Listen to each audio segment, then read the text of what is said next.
Aquí tenemos otro esquema de lo que es la circulación sanguínea, ¿no? Es un circuito cerrado, esa es otra característica que tiene, ¿no? Aquí tenemos ya dentro de lo que son las leyes, como vimos la ley de Laplace y la ley de Frank-Starling, aquí tenemos la ley de Ohm, donde es igual a flujo, es igual a lo que es gradiente o diferencia de presión sobre resistencia.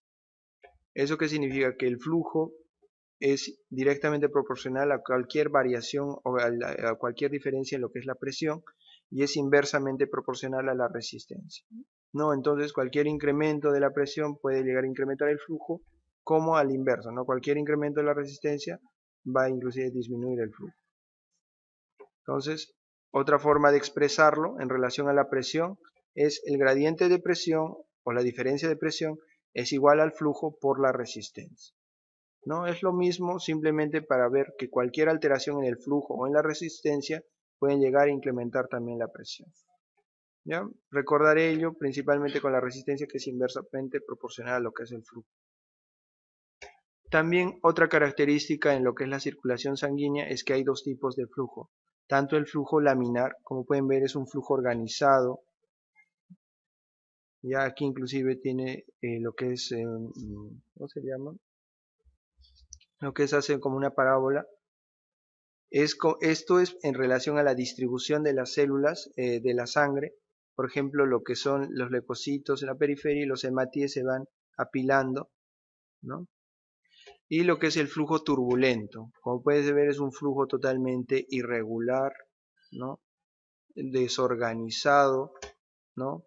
No forma esa parábola inclusive, va en todas las direcciones. Los hematíes o los componentes sanguíneos también no están organizados como en el flujo laminar, y van a ver que cada uno, tanto el flujo laminar como el flujo turbulento, se van a ver en las diferentes porciones.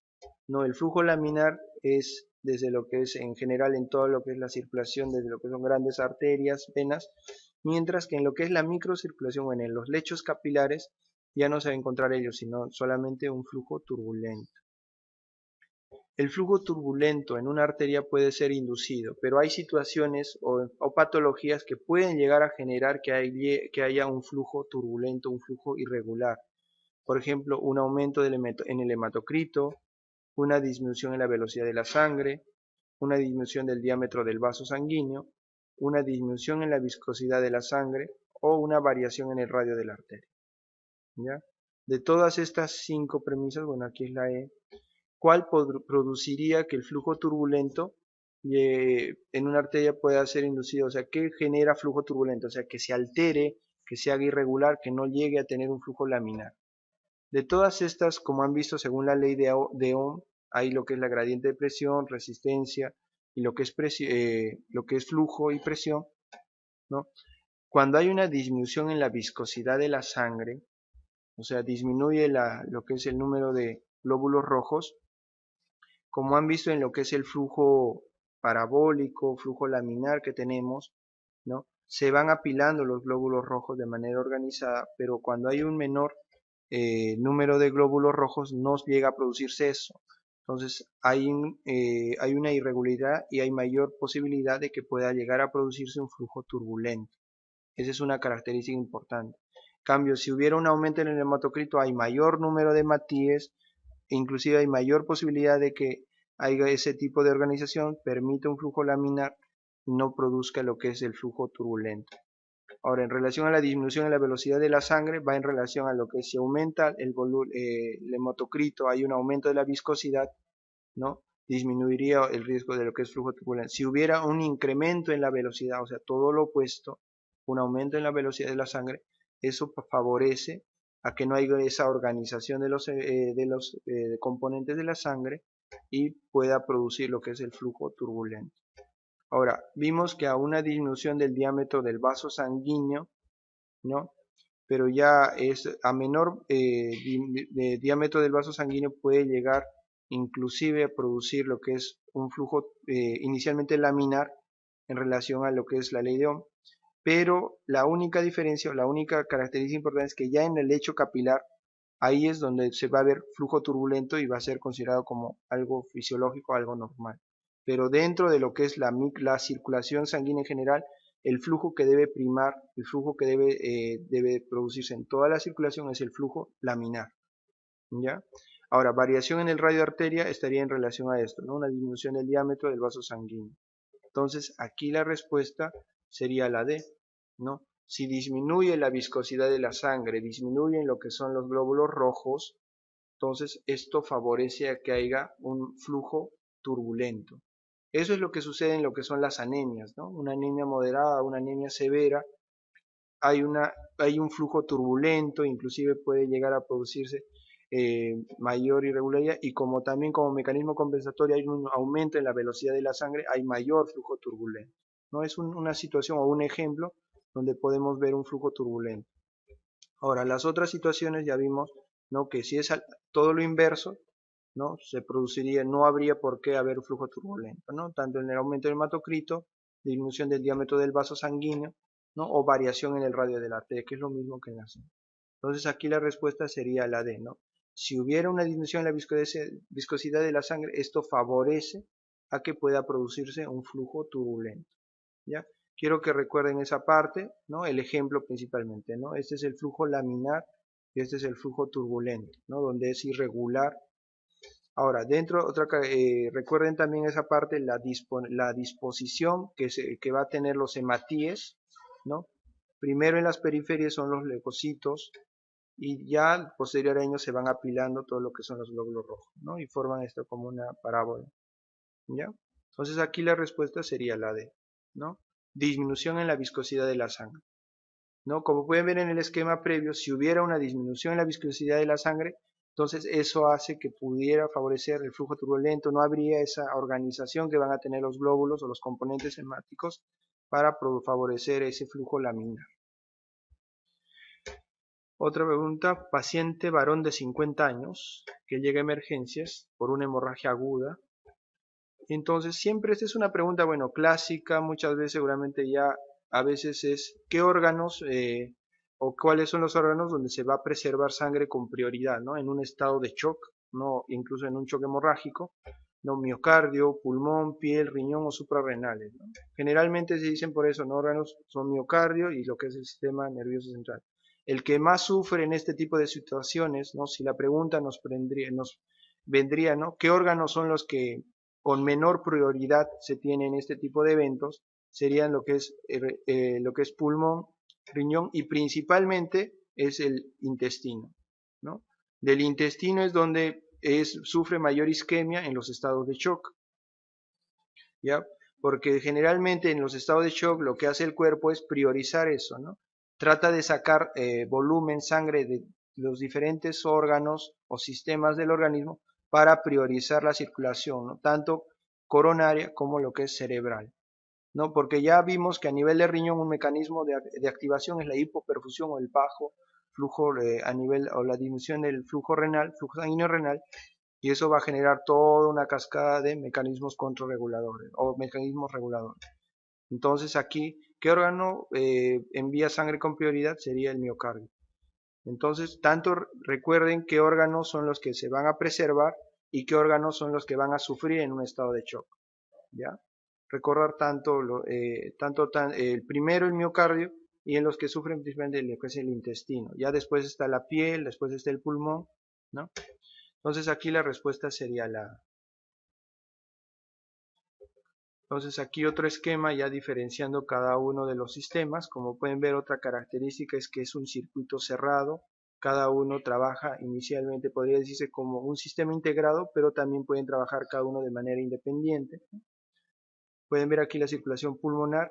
Tienen diferencias muy importantes. Una es la baja presión, otra es también lo que es el sistema de activación, cómo influye el sistema nervioso autónomo en cada uno de ellos, ¿ya?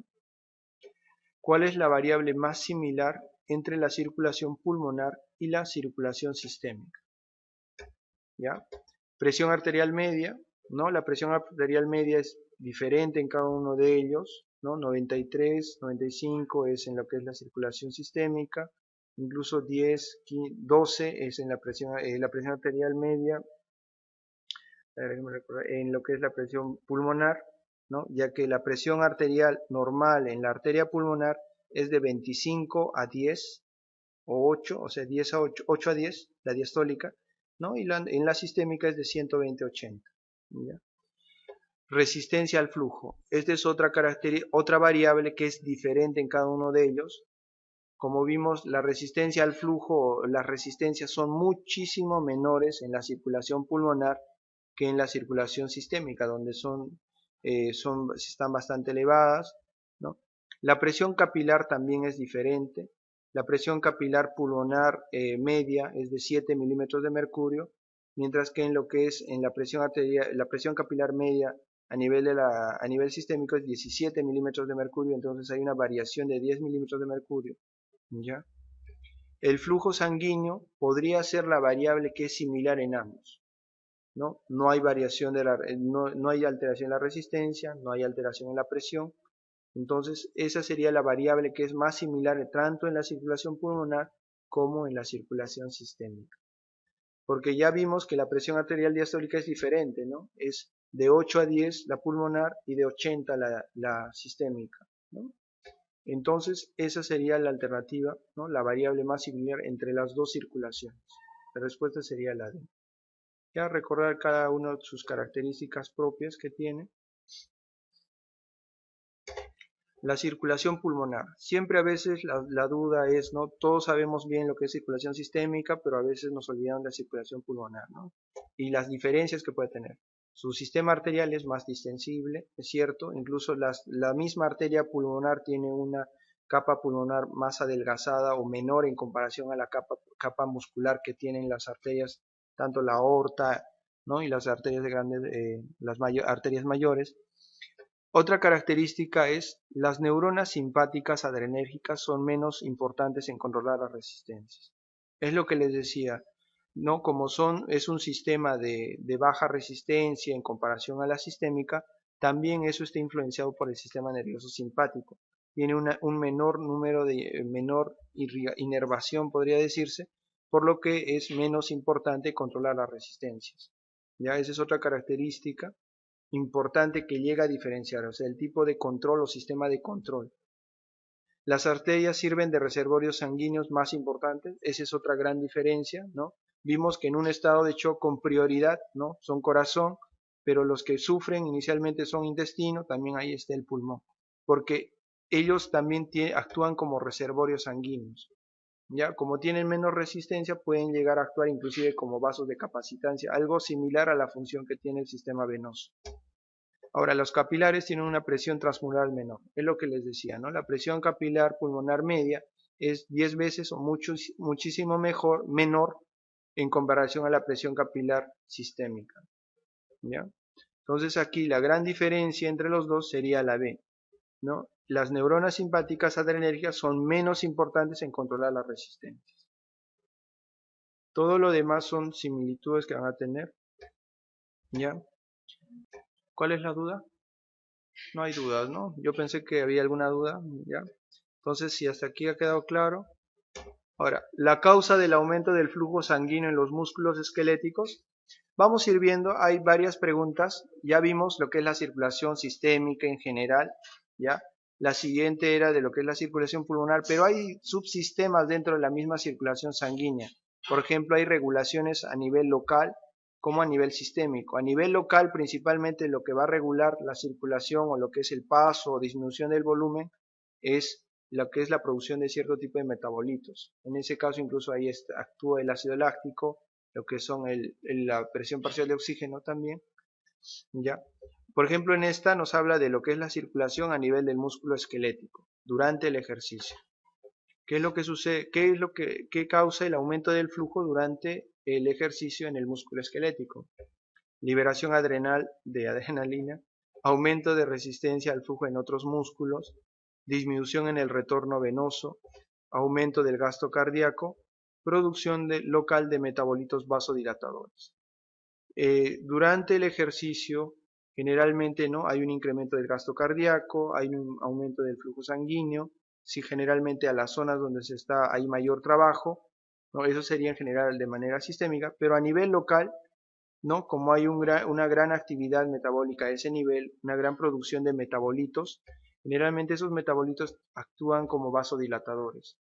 ¿ya? Ahí uno de ellos es el ácido láctico, ¿ya? La disminución del PO2 de oxígeno, o sea, ahí